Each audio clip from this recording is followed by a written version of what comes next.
The governor has called a special session that will convene this week to set aside money to battle the Trump administration.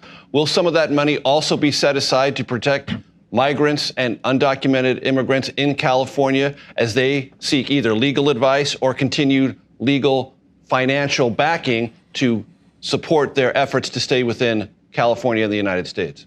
Again, if the first Trump administration is any indicator, we know that there will continue to be a lot of fear in communities that deserve to know what their rights are and what their rights are not. And so if it's legal assistance, legal advice, legal support, that's just the California way. We embrace our diversity. Our diversity is what's made our communities thrive and our economy thrive. And so we will assist families against the threats of the Trump administration. So I think we got to have tough conditions.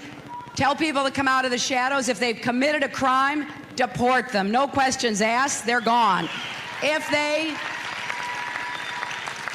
they've been working and are law-abiding, we should say, here are the conditions for you staying. You have to pay a stiff fine because you came here illegally.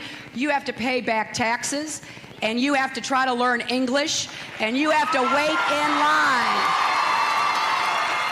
I certainly don't have to agree with every point of every one of President Trump's nominees, but I am here to support them, and I'm here to support the type of dramatic change that's underway. I think what Tulsi represents is a broad tent that President Trump has put in place, bringing together Democrats, bringing together people with different voices.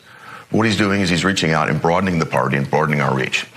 He's bringing Tulsi into his cabinet to achieve a specific purpose, and I look forward to supporting that. What will you do to make sure that the playing field is level and that big tech doesn't have the same grip on speech that it once did? Yeah, thanks. Well, first of all, I think President Trump and his transition team is really just knocking it out of the park with these picks. They're putting a broad variety of people that represent President Trump's unique coalition. Washington, D.C. doesn't like it. And I think that means that he's doing exactly right.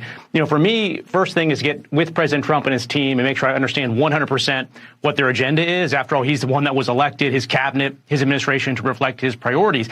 But as you noted, combating tech censorship is going to be one of the top priorities for me. We need to restore Americans' right to free speech. And you mentioned Facebook and other companies. They've been part of a censorship cartel that have worked with advertisers. They've worked with government officials to censor the free speech rights of everyday Americans. And that's got to end, because censorship isn't just about stopping words. It's about stopping ideas. America is a country of founders, of people that have pushed boundaries, pushed frontiers. They've innovated. And when you silence speech, you silence ideas. And we need to unleash America's prosperity again. That's why you feel this vibe shifting in the country, where people know President Trump is about to lead another great American comeback, because this wet blanket of government control is going away, and our economy is going to flourish again.